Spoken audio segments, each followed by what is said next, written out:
Hello, everyone. Welcome to a new episode of Tech Can't Save Us podcast brought to you by Literal Humans. As always, I'm Paul David, founder and CEO of Literal Humans.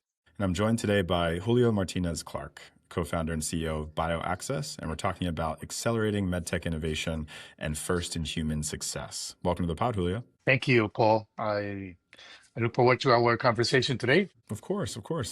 So I want to introduce BioAccess to our audience here. It's the world's first contract research organization, or CRO, that's purpose-built specifically for first-in-human, or FIH, clinical trials. They help MedTech, biopharma, and radiopharma startups bridge the gap between prototype and clinical data. Julio is a seasoned entrepreneur and industry thought leader who spent over 15 years helping companies navigate the complexities of the Latin American healthcare market, from hosting the Global Trial Accelerators podcast to leading Synapse Global Theranostics. He is a true pioneer in democratizing access to life-saving medical innovation. Thank you for all the work you've done, Julio, and welcome to the pod.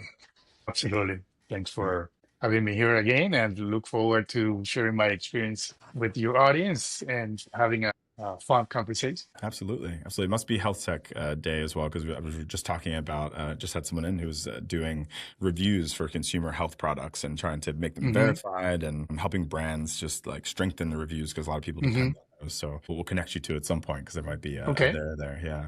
Excellent. So first question, we'd like to just sort of go over the landscape and describe the landscape that you're working in for our audience. There's this concept of the valley of death, and so we need to explain that to our audience. And it claims somewhere around 90% of healthcare startups. And you've mentioned that a lot of these startups, they don't fail because their tech doesn't work, but because they run out of capital before getting to that clinical data. So how does BioAccess help them solve this time to data problem? And what led you to kind of create like this sort of new category in clinical research focused on FIH trials?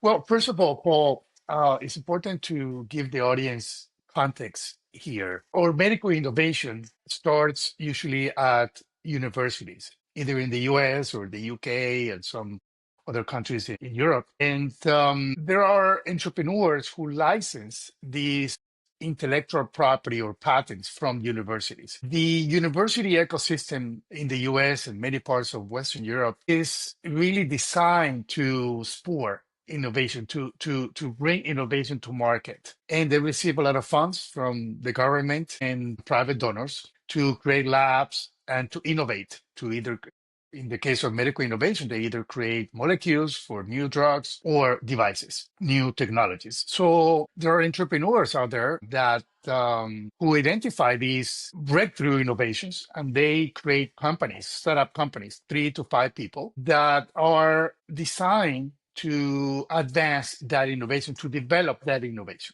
with the ultimate goal to exit, to sell the company, which is in the financial world, in the venture capital world, in the private equity world, is called an exit. It's a liquidity event, right? You create a company with an end in mind, which is usually to sell the company to a larger player in the industry. In the case of the medical device industry or biotech industry, the big guys, Pfizer, Merck, Novartis, Abbott, Johnson & Johnson, Medtronic, Boston Scientific, etc. So with that said, it's important also to understand that for you to develop medical innovation, this is a very capital-heavy industry. For you to develop a product, a molecule, or a device, you need a lot of money, and you need talent. You need experts, professionals, world-class people, and you go to investors. So investors give you money, but they want something in return, right? It's obvious. So you create a plan for your investors. So you have to basically answer a few questions to them. Like the first question investor has in their head is, how much money do I have to put in? How much money am I going to get out? And when I'm going to get it out, right? So you create a plan to get that money out, which is the exit that you're planning, which is, again, is the sale of your company to a third party. So the point is that you have investors breathing down your neck for results. So you receive money from them, and they give you a time limit for them to receive that money back. So that concept is really important to understand the speed of these. They really, really need to get to certain milestones. And the first human clinical trial is that first milestone that they need to reach before they move on to a larger clinical trial, so that the FDA or the European Medicine Agency gives them the approval, and or they get acquired by a larger company. So that period where they got the money and they don't have clinical data, Mm. that's called the valley of death, because they need to prove that the innovation works, is meaning that it's safe and eventually efficacious in humans, Mm. so that they can raise more money and or can sell the company to investors. So that period may last many months or many years And is the based on goal that where they go to their clinical trial. and is the goal to like both shorten that period and also increase their chances Exactly. of making it through? Yeah, makes sense. Yes, yes, because it's also important to understand something called the burn rate Hmm. that these companies have. As I said, this is a very capital heavy industry where you Hmm. have to pay high salaries, you have to pay high fees to any third party vendors, etc. So the burn rate, the average burn rate of these companies is anywhere between $300,000 to $400,000 every month. Every month. So imagine how expensive it is to run these companies. So Hmm. every day that you are not moving the needle or moving things forward is Yeah. I mean, what a massive opportunity for you all to demonstrate to these companies and also to funders, like, hey, we can save you, potentially exactly, millions on a daily basis. exactly, That's exactly. fascinating. So If let's we get in. save them 3 months, 6 months, that's a lot of money. It's easier for y'all to quantify the value, the ROI of working with you. Exactly. Great Yes. segue. Let's jump into your product and talk about, you've got this innovation runway and you've been able to compress clinical timelines by 40%, I think is the figure that Hmm. we've seen. Yes. Talk us through it and how, help us understand how it manages to get, kind of approval, and I think somewhere in the range of 4 to 8 weeks versus months. Yeah. And then Exactly. also help us understand like the specific advantages of working with treatment naive, I think is the Hmm. term, for Yes. patient Yeah. cohorts in Latin America for these early stage trials. Yes. Well, we've been in this industry for about 20 years now, and we've developed a large network of hospitals and investigators in Latin America. We probably have the largest network in the medical device industry and also the biotech industry. But we have found that time is really of the essence for this company. Time is really the reason these companies talk to us at BioAccess. They are always looking to, as I said, to save time so that they don't burn as much cash as if they were doing the trial over, I mean, in other geographies. So we have understood that we have to deliver on our promise of saving them time with their site activation. Meaning, site activation meaning that if you identify an individual, a physician in a country that has the patient recruitment capabilities that you need for your product, for the trial you're looking to run or to execute, then you need to go through certain steps to activate that investigator at that specific site. So you really activate a team, you activate a hospital from the regulatory standpoint. There is a lot of red tape, there's a lot of documentation, there's a lot of letters and signatures and things that need to happen before you officially activate a site to start a trial. So that's really the day zero activation. So site activation is really what these companies are looking to do fast, and of course, patient recruitment, which happens after site activation. And for site activation to happen, you need to have regulatory approval processes that are efficient, that are predictable and fast. So we've done trials pretty much all over Latin America. So we have found places, meaning countries and hospitals that are very friendly to these type of clinical trials. And the type of clinical trial we're talking about here is not the traditional vaccine trial that people saw in the news during the pandemic or the GLP-1 trials, the larger trials, etc. We're talking about first in human trials. First in human trials is the first experience that that company has testing the device in a live patient, live human patient. And that's usually called phase one, but in medical device terminology, it's called first in human. So we have found places around Latin America where we can get these sites activated really, really quickly in countries that are friendly to these trials. For example, in Panama, Panama is very much friendly to attracting clinical research There was a whole initiative backed by the Panamanian government to attract clinical research. El Salvador is another country, Mexico is another country, et cetera, et cetera. So that's really how we can accelerate the path to site activation and patient recruitment for these companies. And it's a great segue into kind of, aspects of your growth strategy that I kind of wanted to understand. Be remiss if we didn't ask about that. We're a growth consultancy Mhm. here, and Yeah. want to understand, you're asking folks to kind of, strategically leverage the Latin American market to kind of de-risk their path to, Yes. getting through clinical trials and eventually to exit. I want to understand, for your end on your growth strategy, how do you approach site selection? That's one question I had. And then how do you talk to investors who maybe they're skeptical that, lower cost doesn't actually mean lower quality Hmm. in a Latin American clinical setting? And how do you navigate those potential roadblocks as part of your growth strategy? Yeah. Well, site selection is a process where we interview a whole bunch of investigators, potential investigators or candidate investigators for that specific trial that we're looking to conduct in a country. So what we do is we take the what is called the protocol, the research protocol from the client, from the sponsor of the clinical trial, and then we put together what the industry is called a feasibility questionnaire, which is basically a 2 or 3 page questionnaire where the sponsor asks questions to the candidate investigator. It's like instead of having an interview when you're applying for a job, they send you a list of questions and you reply to you complete the questionnaire before they actually interview you. So that's how it works. So we send out a broadcast email to our network and they reply saying, yes, we're interested in that trial. We want to participate in that innovation. We want to publish the results. We want to be part of it. We have the patient recruitment capabilities that you guys need. And then we receive their answers.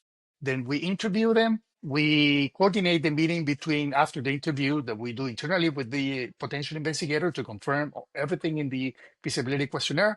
Then we coordinate a meeting with between the investigator and the sponsor of the clinical trial, the client. And then we filter down the list to just a handful of potential sites out of many. And then we go and visit these facilities, meet the investigator, we meet the staff, we tour the facility, we make sure they have the right equipment, et cetera, et cetera. And then we officially make a determination and we send them out either a rejection or an acceptance letter. And what specifically makes it more affordable, more effective? Is it just like purchasing power parity, currency difference? Like, how do you actually bring down the Yeah. cost and increase the speed? Yes. Well, the speed is because we know what countries are fast to approve these type of trials. For example, if you go to Colombia right now, Colombia is not the best country to get its trials approved. Mexico is not so fast either, although it's a huge country because of the large population. But we usually start in Panama, El Salvador, in the Dominican Republic, in Chile, Paraguay, even Brazil. Brazil just changed the law. So it's really, really fast to approve trials now. So we start with a handful of countries that we know that we can work with those ethics committees or IRBs, institutional review boards, and regulatory agencies and Ministry of Health that are going to work with us to get these trials approved fast. If for some reason we cannot get the trial approved because it's difficult to recruit that type of patients in that specific country, then we go to another location like Mexico or Argentina or Colombia. So the point is that we already know where to go to get trials approved fast. And also the clinical data that was part of your prior question is we make sure trials are conducted following international guidelines, ICH, GCP, which is the international guideline to conduct clinical research around the world. And that's actually a prerequisite from the FDA and the European Medicine Agency that trials are run following international guidelines. Otherwise, they won't accept the data, or investors won't accept the data either. So when we talk to our clients, they need to feel confident that we, as a contract research organization, selected for them a site, an investigator that is properly trained in international guidelines for clinical research. Really interesting. And talk us through your growth strategy. Like, have you raised? Are you, pre-revenue, post-revenue? How are you thinking about 2026, the remainder of the year in terms of scaling into, new clients, new customers, new countries? Just, yeah, give us the roadmap for growth for BioAccess. Yeah, well, we're self-funded. We keep reinvesting the profits of the company. We've been profitable for many years. We have different revenue for our size. And the growth trajectory for BioAccess is eventually to get acquired by a larger contract research organization, probably from the United States or Europe. There are groups that are putting together what is called platform investment companies that are acquiring what in the financial terminology is called add-ons. Add-ons meaning smaller companies in a fragmented market to build a larger company that consolidates an industry, right? So there are companies like Veranex, Vania, RQM Plus. These are private equity backed platform investment companies, and they are actively acquiring add-ons. So we're in the process of talking to a lot of them in the past 2 or 3 years. The conversations have picked up exponentially. Every week, every 2 weeks or so, I have a conversation with either a private equity group, an investment bank, or a platform company, because they are interested more and more in Latin America and what we're doing here at BioAccess, because we created a category, we created a niche. I think from there we can move into just your experience as a founder. We'd like to hear, founder stories and understand how your background has influenced how you're leading your current company. You've got this incredible career. You've helped over 58 companies grow from seed stage Yeah. to Fortune 500. So would love to talk to you about that offline, because I feel like we have Okay. lots to All learn right. from you. Okay. Would love to understand, based on what you see, you probably see a lot of folks making mistakes, but also Yeah. doing great Sure. things.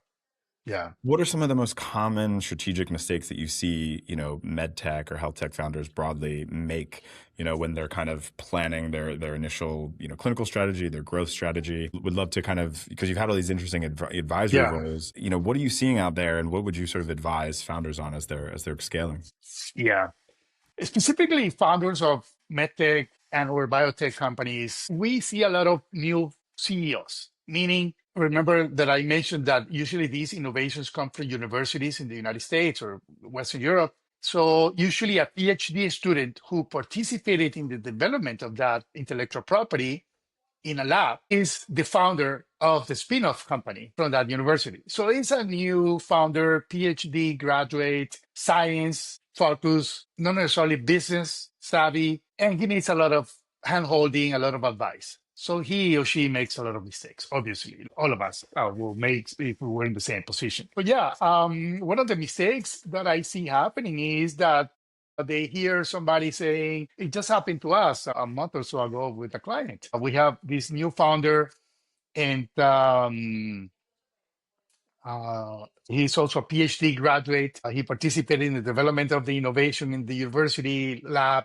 And then somebody told him that this awesome physician with great techniques in Ecuador. And we've never done a trial in Ecuador. So we said, sure, we can execute a trial in Ecuador. It's not a country where companies usually go to for clinical research, but we can certainly help you in Ecuador. We can find somebody in Ecuador who is on the ground to help us with the local matters related to the approval of the trial. And we're happy that you already have selected a potential investigator. So then when we interviewed that investigator, we realized that that guy was totally clueless about clinical research, had no training, no experience, no infrastructure, no anything. So the fact that somebody knows XYZ doctor in Ecuador doesn't mean that he is the right investigator. So don't.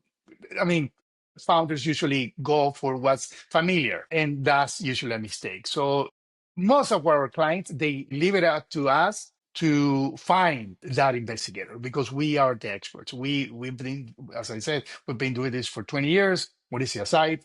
We have developed this expertise and skill to really find the right persons, the right investigators to lead trials. And we know what questions to ask and how to select them. So yeah, that's a common mistake. And would love to just ask you this sort of final question about your experience. I'm a fellow writer. I'm working on some books. I know you took Okay. sabbatical Yes. to write La Cebolla de Yeah. Pandora. Yes. Yes. And I'm trying to get that pronunciation right. We talked about that. I'll send this to my partner, Moni. She's going to love it. And you were exploring evolutionary changes in the human species. How did that period of reflection and writing change your perspective on healthcare and medtech? Very curious to see, what you came back to after that. Yeah, that's an awesome question, Paul. I think I've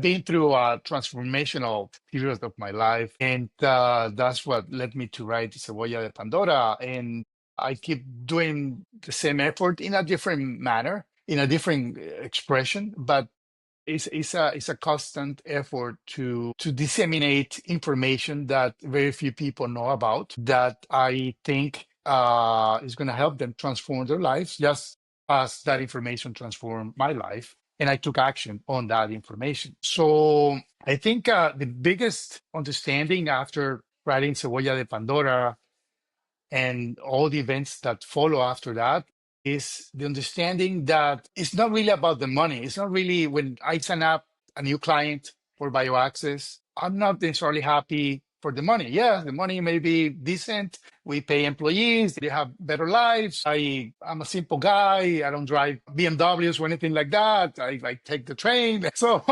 it's not about the money. It's more about helping patients live better lives. That's really my driver. When I sign a new client and I know that that trial is going to happen, for example, in my home country, in Colombia, because it's the country that I go to the most because my mother lives there, my brother lives there. So I go to Colombia a lot and I see the poverty, I see the struggle, I see how difficult it is for Colombians to access the healthcare system. This is a spread all over Latin America. It's not only a Colombian thing. So I see the struggle and I see the lines as hospitals. I mean, 3 blocks, people waiting in line from 5 in the morning to get a medication or something. And I've been involved in the implantation of experimental devices for many years. I usually go to all of them. I'm actually going to El Salvador tomorrow to implant devices on patients. So the impact on their lives is so fascinating. I mean, when you see their smiles